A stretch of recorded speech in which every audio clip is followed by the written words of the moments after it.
berkah ini menjadi sebab daripada pandangan rahmat-Nya Allah Subhanahu wa taala. Diampuni segala dosa kita, dosa kedua orang tua kita, dosa jiran tetangga dan seluruh umatnya Nabi Muhammad sallallahu alaihi wasallam, dan mudah-mudahan menjadikan sebab daripada husnul khatimah indal maut. Amin amin ya rabbal alamin.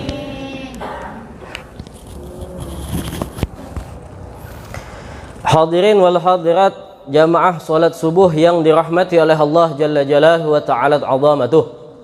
Sesungguhnya kita berkumpul pada pagi hari ini dalam melaksanakan salat subuh berjamaah, yang mana nikmat tersebut tidak pernah dan tidak akan diberikan oleh Allah Subhanahu wa taala kecuali kepada hamba yang diinginkan dan dicintai oleh Allah Subhanahu wa taala.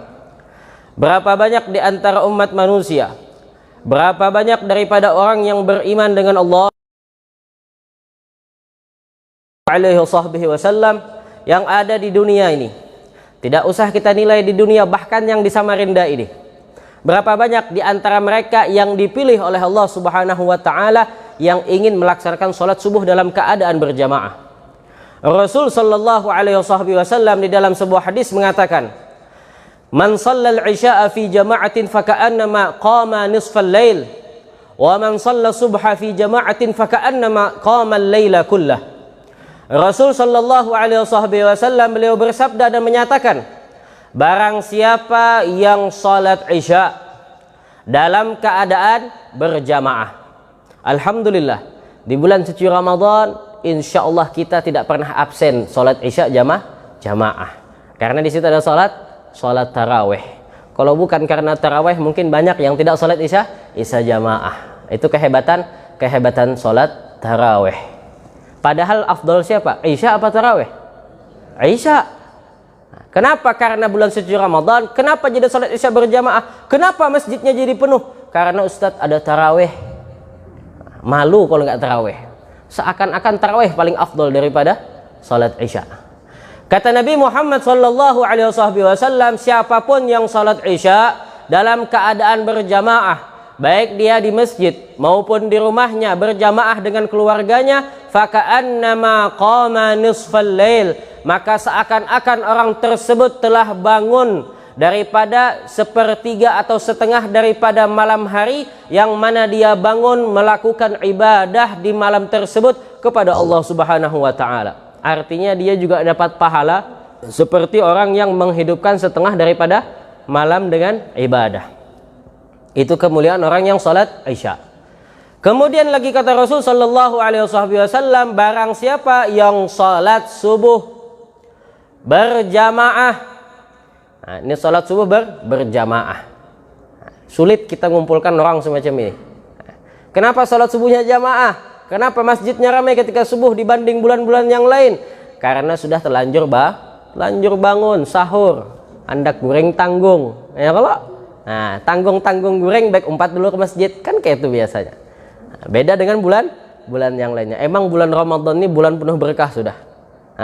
Ibadah kita semakin semangat, ibadah kita semakin banyak di bulan suci Ramadan. Itu kata Rasul sallallahu alaihi wasallam, siapapun orang yang salat subuhnya berjamaah baik di masjid maupun di rumah bersama keluarganya, maka sesungguhnya orang tersebut sama seakan-akan orang yang bangun semalaman suntuk beribadah kepada Allah Subhanahu wa taala.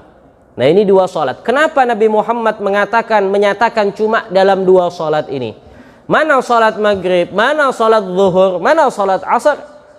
Yang Nabi singgung adalah salat isya dan salat subuh. Kenapa yang dua ini begitu hebat dan besar pahalanya di sisi Allah?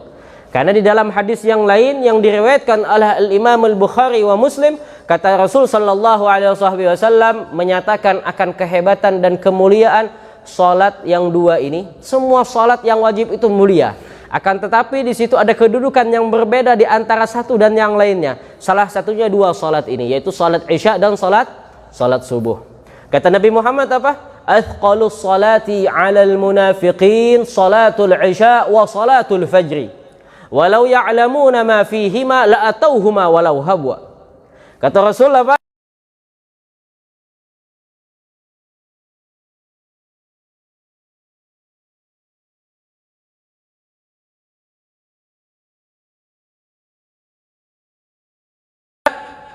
Yang berat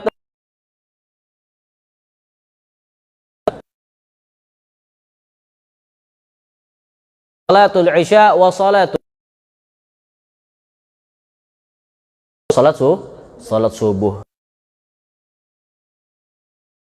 Yang sejati di dalam hatinya kepada Allah, ini orang bakal berat, sulit nafsunya. Karena dua waktu ini adalah waktu ketika isya, waktu seharianan. Akhirnya di akhir-akhir malam biasanya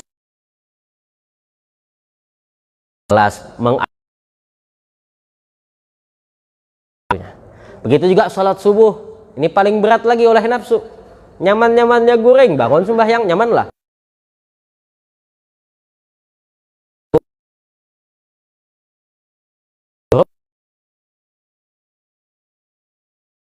Sejati kuat dengan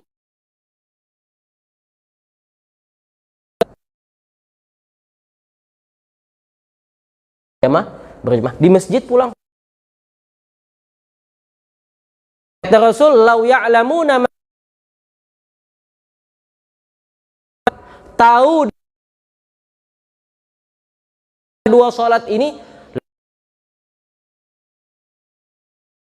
akan mendatangi salat tersebut walau habwa." Apa itu habwa? Sekalipun mereka berjalan merangkak di atas dua lututnya, mereka akan pergi ke masjid untuk melaksanakan dua salat yang mulia ini. Dan kita alhamdulillah termasuk hamba yang dipilih oleh Allah Subhanahu wa taala. Karena kada semuanya dapat nikmat yang semacam ini. Percaya kada pian? Percaya kada percaya, harus percaya. Seandainya ini nikmat bisa dipilih, bisa dikehendaki lawan kita seorang, masjid nih hibak sampai ke belakang sana. Saking amun dibanding masjid ini ulun takut nih pian. Masjid ini dibanding lawan orang yang hidup di sekitar kampung ini, kira-kira muat kada masjid nih kalau penuh? Kada muat. Tapi memang begitulah kenyataannya. Artinya memang Allah yang memilih semuanya. Allah yang menunjuk fulan mendapatkan kemuliaan di sisi Allah Subhanahu wa taala.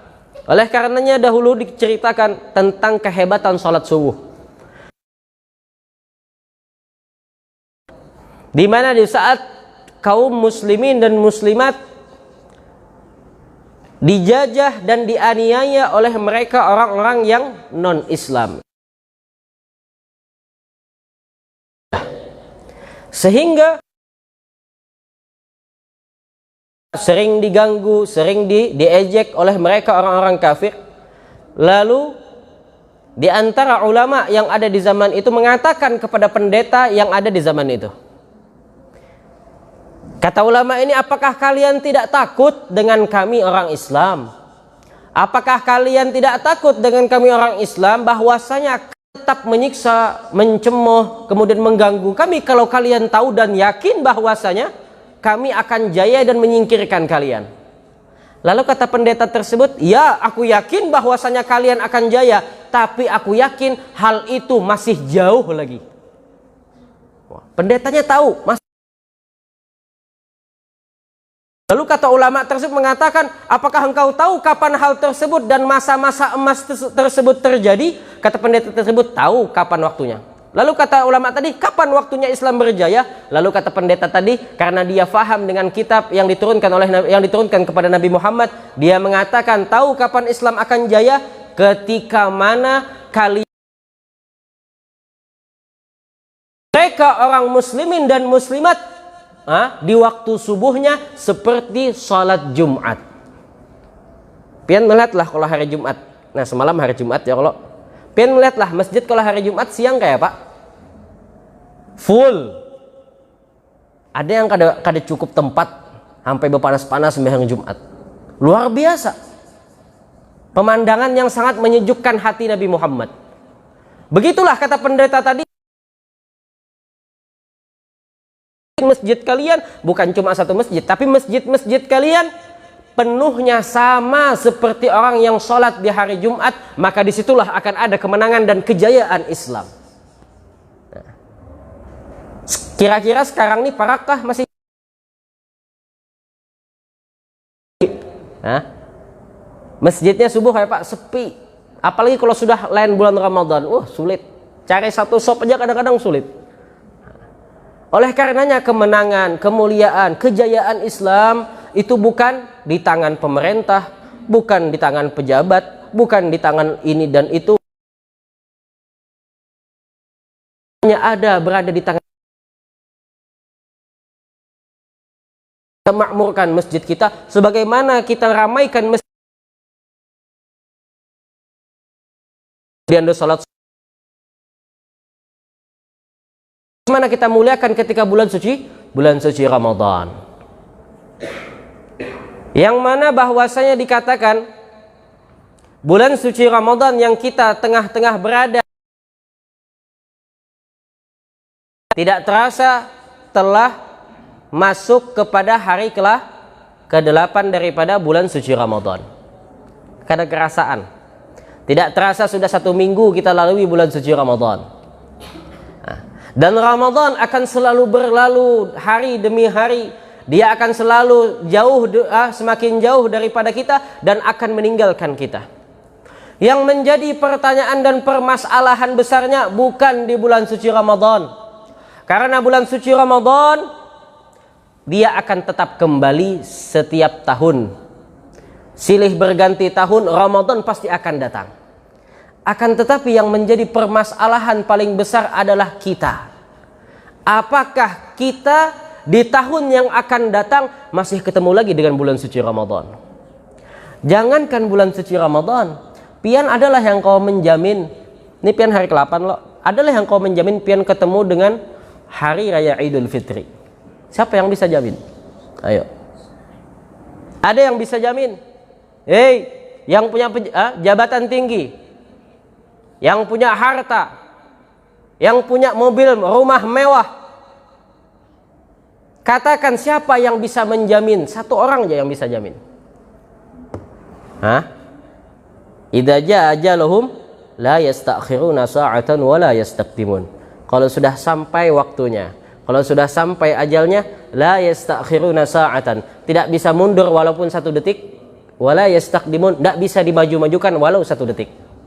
Itulah kematian. Terus yang kita punya apa?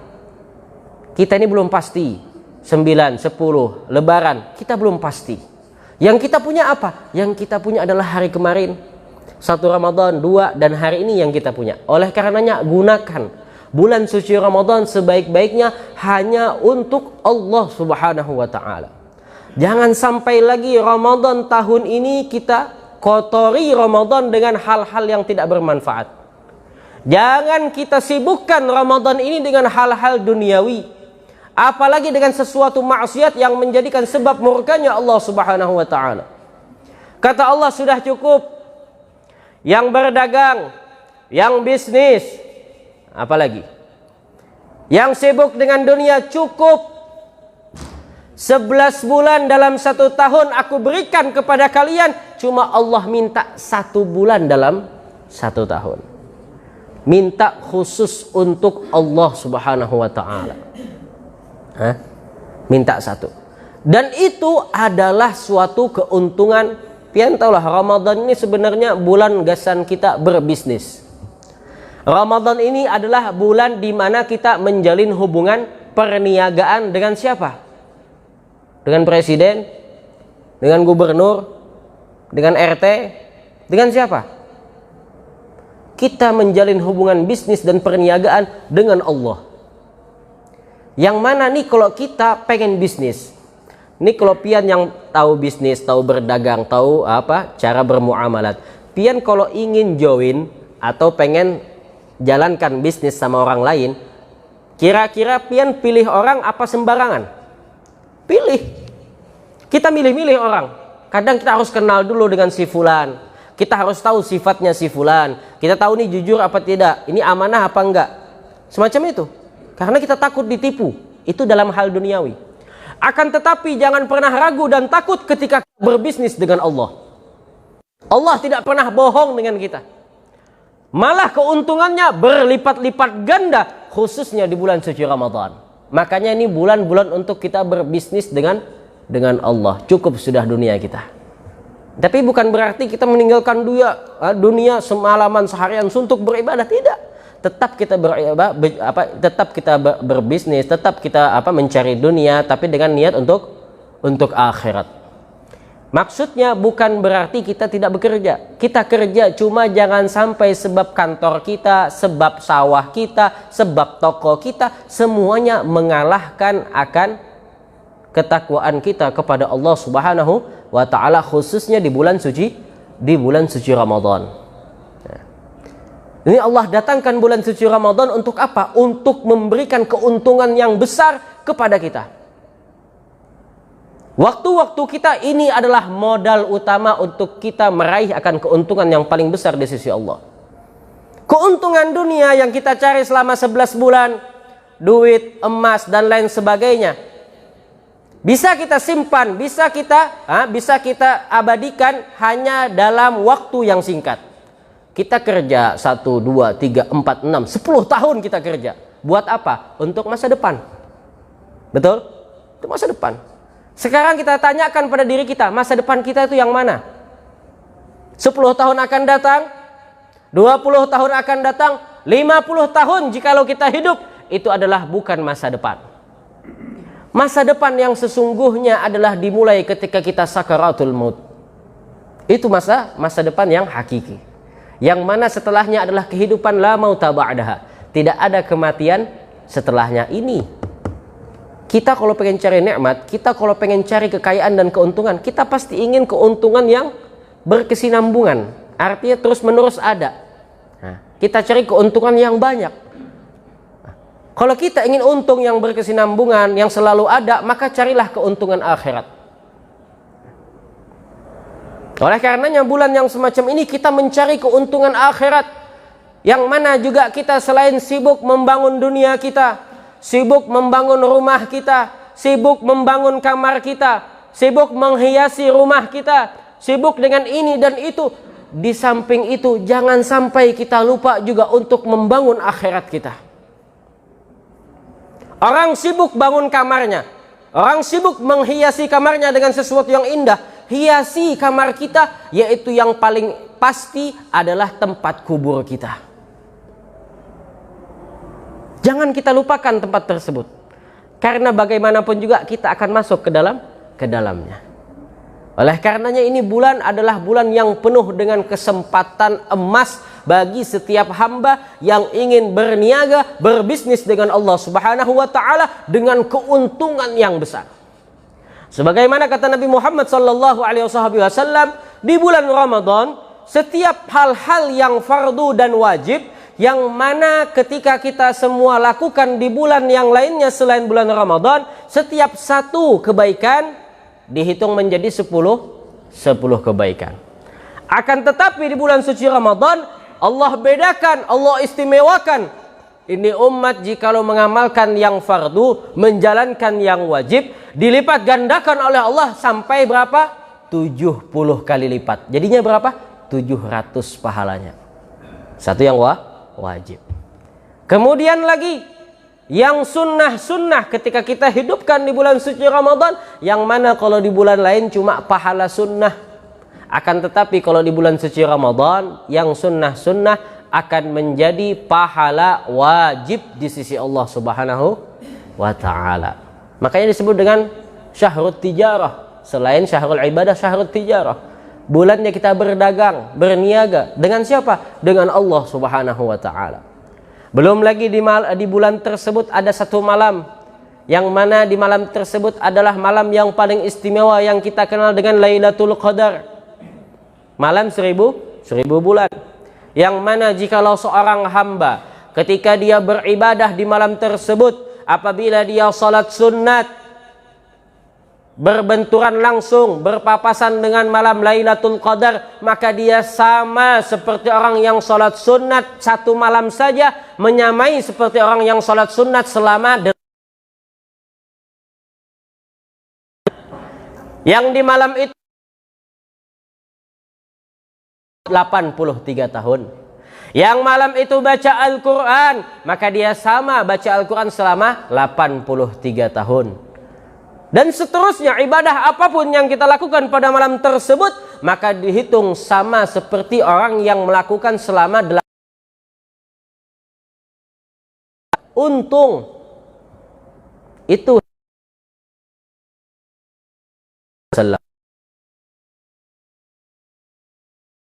ada seorang perempuan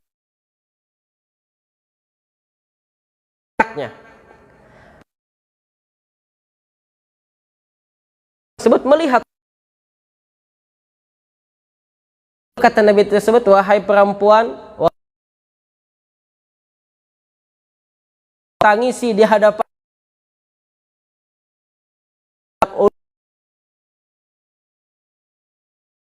masih anum lagi, masih halus, belum sempat remaja.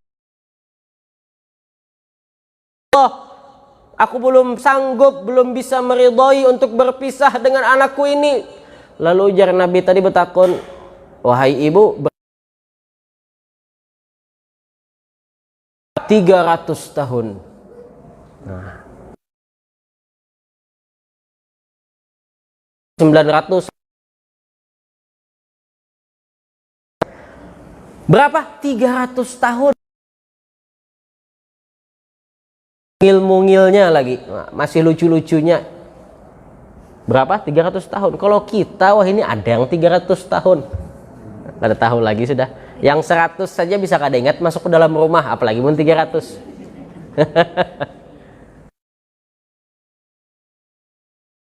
Ibu, ketahuilah, kelak di akhir zaman akan datang suatu umat, akan datang seorang nabi penutup daripada segala nabi. Akan ada umat di akhir zaman yang mana umatnya tersebut umur mereka hanya antara kisaran 70 sampai 60 tahun. Terkajut langsung bebinian tadi. Hah? 60 70 tuh, ya Allah. Tadi yang halus tadi berapa? 300. Amun 60 70 tuh ibarat bayi itu bisa kita katakan masih bayi prematur pulang. Lain yang 9 bulan prematur. Umur 3 hari mungkin. Nah, itu. Berapa? 60 70. Ujar bebinian tadi, ya Nabi Allah, wahai Nabi Allah, seandainya aku ini hidup di masa tersebut, maka sesungguhnya sejak aku dilahirkan oleh kedua orang tuaku sampai aku mati, aku tidak akan pernah bangkit daripada sujudku. Saking singkatnya umur. Karena di zaman dahulu orang itu, pian paham bahasa Banjar lah, paham lo. Orang Banjar itu ke hulu ke hilir atau kusur-kusur. Nah, paham Pak ya? Nah, ke hulu ke hilir, berjalan ke sana, berjalan ini. 300 tahun ke hulu ke hilir, apa yang dibawa? Pedang. Artinya apa? Jihad fi sabilillah. 300 tahun. Kita 30 tahun aja kan usah bawa pedang, bawa diri seorang aja uyuh. Bujur kada? Bujur. Bawa sejadah aja uyuh. Ini na pedang, mujahid fi sabilillah. Lalu ketika Nabi Muhammad SAW mendengar cerita yang semacam tadi, Nabi Muhammad sedih. Orang dahulu tuh umatnya ya Allah 100, 300, 400. Sekali beribadah 600 tahun. Nabi Muhammad ini kepengen supaya umat sidin itu harus hebat daripada umat yang lain. Sedih hai mendengar kisah itu. Lalu kata Allah mewahyukan kepada Nabi Muhammad, bujur aja umat ikam itu cuma 60 sampai 70 tahun. Akan tetapi amalan-amalan umatmu bisa melebihi daripada mereka umat terdahulu, bahkan bisa melebihi daripada umur mereka yang 1000 tahun. Makanya di dalam syariat kita, di dalam syariat Nabi Muhammad, apapun kebaikan kada ada pernah dipandang satu. Satu kebaikan pasti jadi 10. Satu tasbih menjadi 10 tasbih pahalanya. Itu sudah kehebatan dan kemuliaan umatnya Nabi Muhammad sallallahu alaihi wasallam. Tambah lagi kita ada Lailatul Qadar. Berapa tahun tadi? 83 tahun. Pian tuh amunnya hidup kada usah lawas-lawas. 40 misalnya. Misal, tapi kita berharap panjang umur. 40 tahun ya pian hidup. Tetamu Lailatul Qadar 5 kali. Aman sudah. Amun tetamu tapinya. Ini masalahnya kada tahu kita, tetamu kada. Hah? Memang sengaja dirahasiakan oleh Allah supaya apa? Supaya kita kada mengincar. Karena ya gitu Pang, umat akhir zaman ini raja akal orang Banjar tuh. Raja akal tuh ini yang mana yang nyaman gitu, yang diperhatikannya. Percaya kada pian? Di mana-mana. Nah, ulun itu di mana-mana guru kah, habib kah? Kalau sudah bila ada momentum-momentum yang istimewa, 1 Rajab kah, nisfu Sya'ban kah, Jumat akhir kah di bulan Rajab, oh sudah itu. Guru, adakah amalan supaya duit kada bepagatan? Guru, adakah amalan supaya perajakian? Guru, kada pernah ada yang betakun lawan ulun nih, guru, kayak apa supaya kau menangis tengah malam? Kada pernah ulun lagi menamu yang kayak itu. Guru, kayak apa supaya rajin baca Al-Quran? Aduh, berat, kada pernah lagi tetamu, jujur aja. Wani bersumpah ulun mulai ulun jadi ustad. Kada pernah yang ditakuni, guru, bujurkah nih amalannya supaya rezeki kada putus? Bujurkah menulis ini di hari ini ke ini? Pokoknya yang intinya bila ibadah tadi atau amalan tadi menghasilkan keuntungan dunia, di situ geger. Hari Jumat yang mungkin hampir 90% lelakian yang di masjid, bahkan sampai bininya mengingatkan lakinya di masjid, yang kada mungkin guring di hari Jumat pas orang khutbah, taulah pian pabila, yaitu hari Jumat terakhir bulan Rajab. Abahnya, ingatilah, hari ini Jumat akhir, baca kena bila khatib di Ahmad Rasulullah Muhammad Rasulullah 35 kali. Itu bujur, ulun kada mendustakan dosa bujur, amalan itu ada. Cuma kadang-kadang kita harus sedikit introspeksi, artinya jangan sampai cuma sekedar itu kayak itu nah. Kita baca Ahmad Rasulullah, Muhammad Rasulullah atas nama Nabi Muhammad. Pikiran kita tapi kemana? Ke duit. Dunia. Lupa sudah nama siapa kan dibawa, yang penting ada dunianya situ. Lepas daripada tujuan utama kita untuk beribadah kepada Allah Subhanahu wa taala, yang mana tujuan utama kita untuk mencari keridhaan Allah Jalla Jalaluhu wa ta'ala azamatuh. Ini bulan Ramadan. Jangan kita sia-siakan. Kita hidupkan malam-malamnya dengan ibadah, dengan baca Al-Qur'an. Ulun kada menyuruh pian begadang. Yang penting ada baca Al-Qur'an, ada sembahyang sunat, ada witir, ada ini dan itu. Secukupnya yang pian mampu, pian guring. Yang penting setiap malamnya dimakmurkan dengan ibadah. Siapa tahu kebulujuran malam itu malam Lailatul Qadar. Jangan bercari, ujar guru, kena aja dulu, santai aja kita malam-malam kayak ini nih. Kena sudah malam 10 akhir, 21, 23, 25, 27, baru kita ke masjid, i'tikaf, baru kita begadang.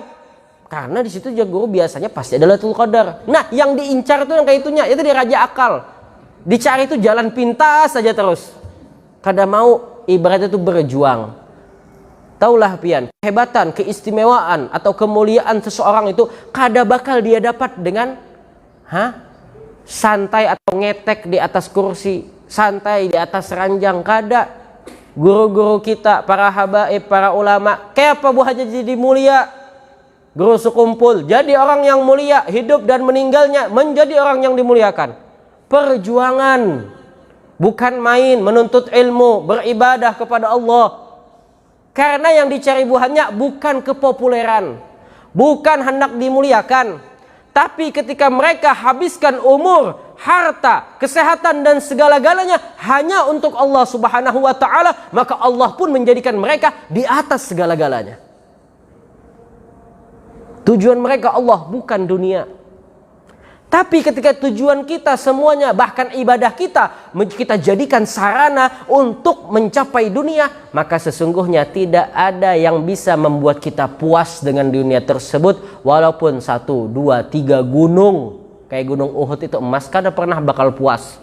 Illa turab, kata Nabi, kecuali sudah ditutup tanah muntungnya hanyar ampih.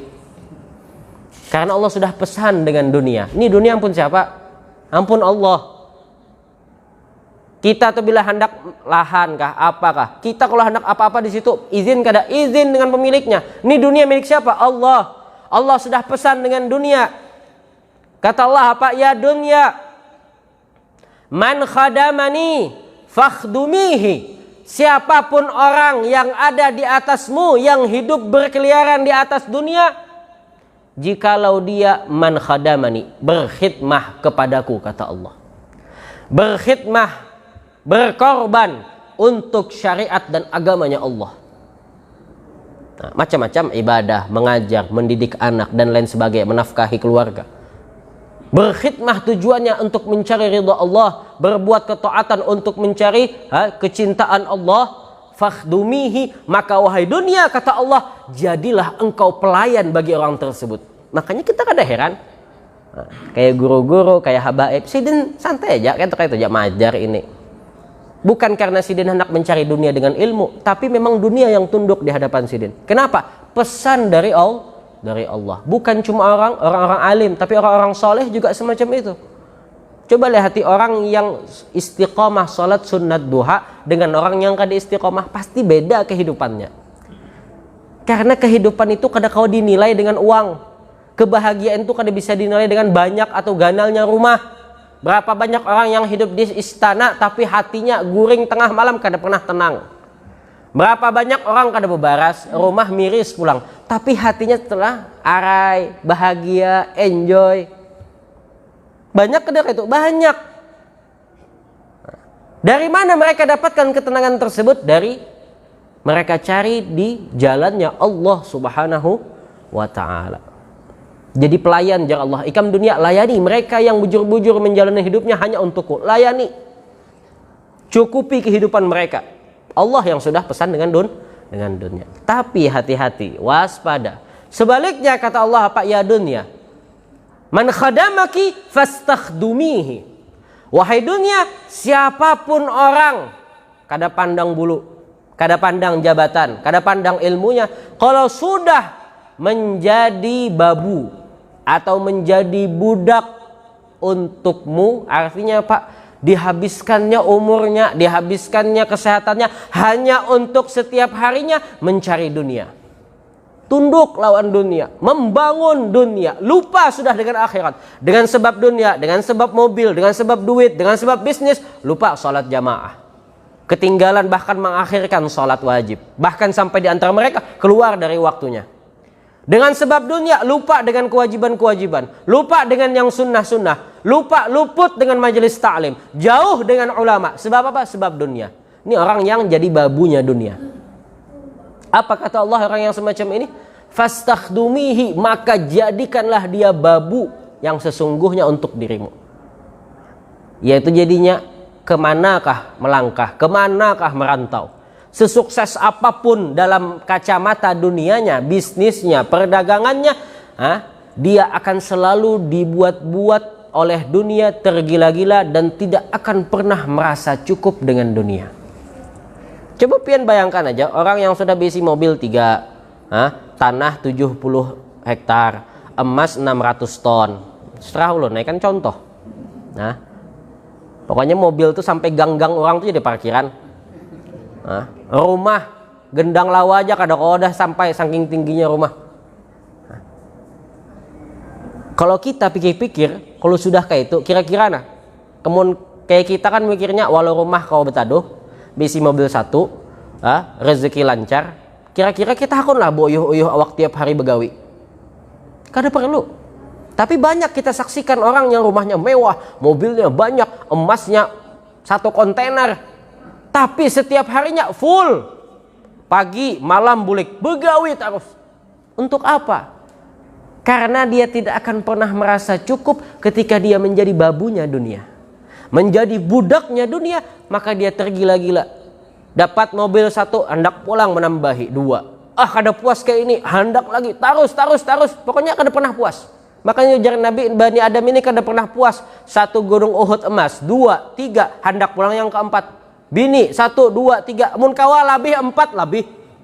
Ada duitnya. Ya kalau? Apa yang membuat mereka cukup? Illat turab, kecuali tanah, ujar Nabi Muhammad. Artinya tutup untungnya lawan tanah, masuk dalam kubur, hanyar. Hanyar sadar kalau ini di dunia, hanyar sadar dibunguli oleh dunia. Nah, ini kita mumpung masih diberikan kesadaran, sadar, bangkit. Jangan sampai kita terlalu terlena dengan dunia, khususnya di bulan suci Ramadan. Makanya kita jadikan momentum bulan suci Ramadan ini bukan seperti momentum atau aktivitas rutinitas tahunan yang terulang-ulang. Kadang-kadang datang lagi Ramadan, taraweh pulang, puasa lagi. Jar Nabi itu apa? Setiap orang mukmin di dalam hatinya masing-masing mempunyai keimanan. Di situ kita tahu sekedar apa keimanan kita. Bagaimana ketika kita menyambut bulan suci Ramadan? Di antara orang ada bila datang Ramadan gelisah hatinya, pusang, jar puasaan pulang esok, kada kau minum kopi, kada kau berokok, kada. Amun kita sambat tuh, woi fulan, kada cukupkah 11 bulan ikam mengopi? Kada cukupkah berokok 11 bulan? Padahal Allah gini mintanya setengah hari pulang. Maksudnya Pak 12 jam aja, sisanya ikam makan jar Allah. Kayak apa lagi baiknya? Ia gelisah karena memang itu penentuan hatinya. Berarti ada masalah dengan hatinya, ada masalah dengan keimanannya, sehingga ia gelisah. Masuk bulan suci Ramadan bukannya berlomba-lomba untuk membuat ketaatan, bukannya berlomba-lomba untuk mendekatkan diri kepada Allah, di mana di bulan tersebut orang mukmin yang sejati mereka berlomba-lomba, banyak-banyak khatam Al-Quran, banyak-banyak sholat sunat, banyak-banyak sedekah. Bukannya bertambah semacam itu, malahan di bulan suci Ramadan yang asalnya di luar bulan suci Ramadan membala, di bulan Ramadan tambah bala lagi.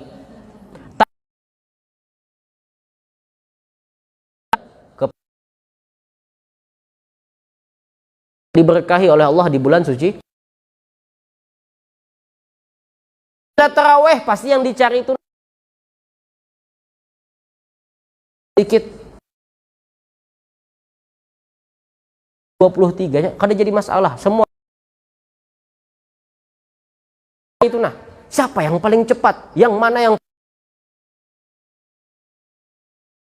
jarak, kada hendak lagi di situ aku jar lampu.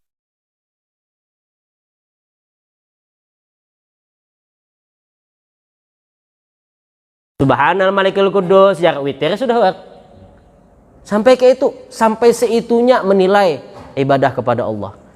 Makanya kata Habib Umar, orang yang ingin cepat-cepat sholat tarawih, yang laju-laju, Allahu Akbar, Allahu Akbar, Allahu Akbar, amin. Taulah apa? Di dalam hatinya tuh kada ada ketenangan untuk duduk bersama Allah. Tuh hati-hati orang kayak itu. Yang kita nih bila bicara, mana yang paling lakas ya? Itu perlu kita tanya lawan hati. Ada apa gerangan yang terjadi antara diri kita dengan Allah? Kita tuh amun muar lawan orang, kita nih amun kesal, benci dengan orang, kira-kira kita hendaklah bertamu, kada hendak. Bila kebelujuran bertamu juga, hendak cepat-cepat menjauh dari orang tersebut. Bujur kada? Kayak itu juga tuh orang. Kira-kira yang hendak cepat, yang hendak lakas-lakas keluar nih, kita tanyakan pada diri kita. Ada masalah apa kita dengan Allah? Ada salah apa Allah lawan kita? Perlu diperhatikan. Yang cepat-cepat baca Al-Quran juga, jadi imam, amin ujung-ujungannya. Pian tahulah, seandainya tuh pian berpandir lawan laki pian, atau yang laki berpandir lawan bini, atau lawan kawan, atau lawan bos. Kira-kira mun pian berpandir lawan bos nih, bos, aku nah, kira-kira apa ujar bos? Antara dua aja, amung kada jadi berjauh dilempang sidin. Bujur ya dak? Bujur, muar kalau melihat. Ini mulu-hulut. Kayak itu juga kita baca Al-Quran ketika kita baca Al-Quran ini adalah kita sedang berbincang-bincang dengan Allah. Awan manusia aja kita kayak itu bisa ditempeleng orang. Ini lawan Allah. Purunlah kita berpandir lawan Allah kayak itu. Hati-hati. Jadi semuanya apa? Masalahnya ada di kita. Amun Allah kada ada masalah kita, ada masalah dalam keimanan kita. Dalam hati kita berarti ada sesuatu kotoran. Sehingga kita tidak pernah merasakan ketenangan ketika kita sholat, duduk berhadapan bersama Allah Subhanahu wa Ta'ala. Itu di bulan suci Ramadan kelihatan semuanya. Makanya mun kita hendak tahu hakikat siapa diri kita, itu di bulan Ramadan tuh ketahuan. Kita kadang kau menyalahkan lagi, kenapa ada puasa? Kenapa bila puasa kayak ini dan kayak itu? Kenapa tarawih hendak yang lakas? Ini pang nih iblis. Wah, digoda. Kada kau beralasan, iblis tuh lagi PPKM lagi nah. Nih iblis lagi apa? Lockdown. Sebulanan lockdown iblis. Itu Nabi yang sudah menyambat, hadisnya sahih. Iblis di lockdown. Supaya apa? Supaya kita jangan beribadah.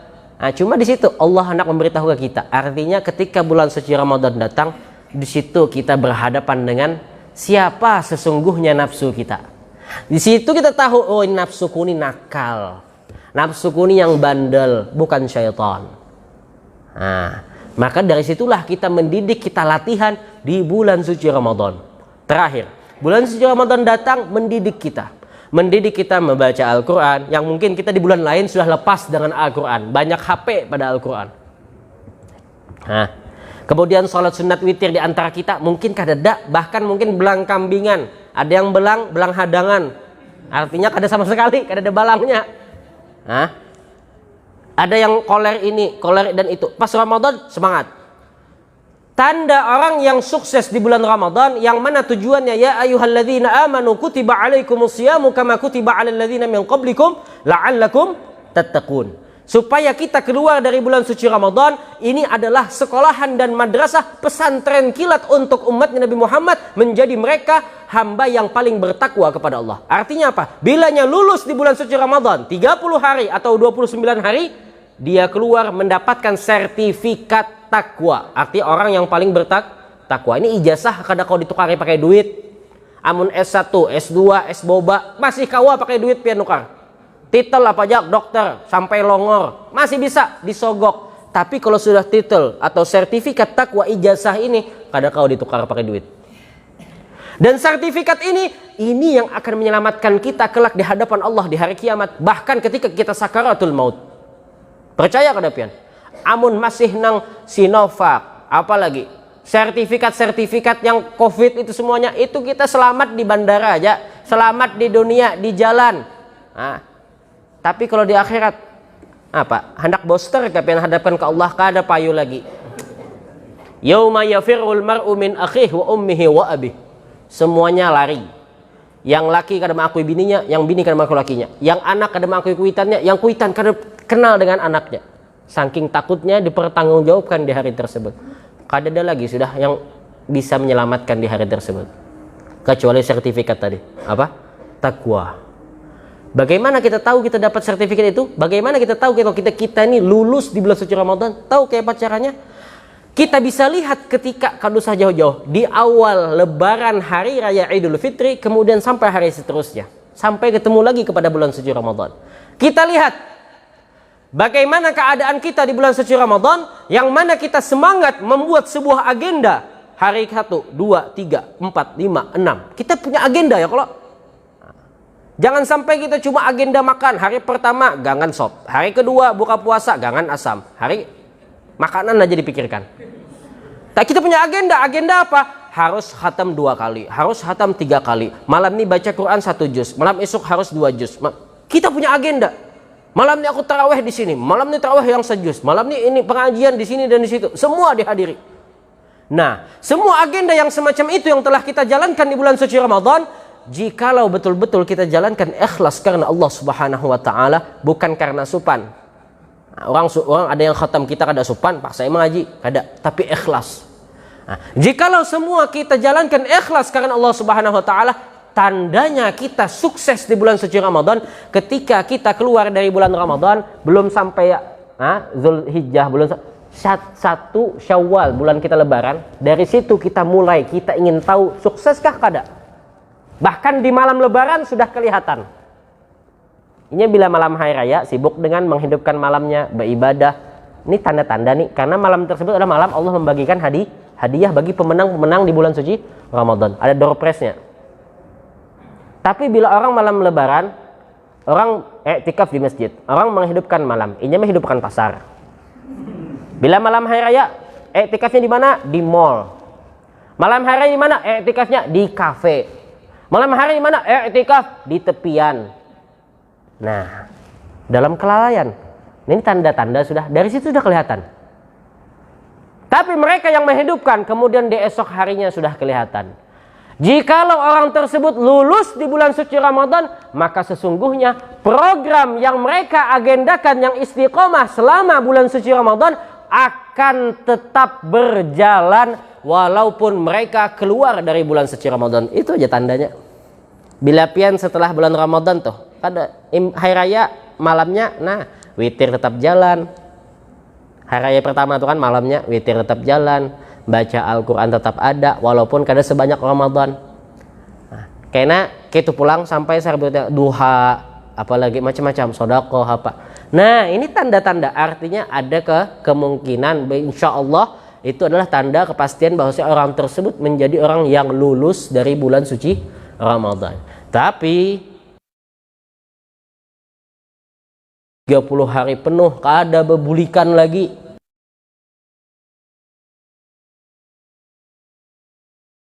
Juhur uyuh. Kenapa kada lagi? Tetamu aja. Nah, Ramadan tuh alhamdulillah. Kalau orang ini rasa tersayat, sedih. Yang sebaliknya 25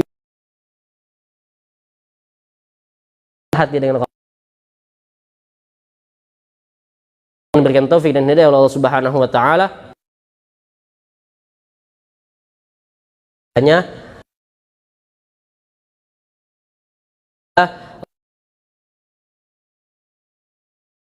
Inna alaihi sakhatika wan nar wa anna ya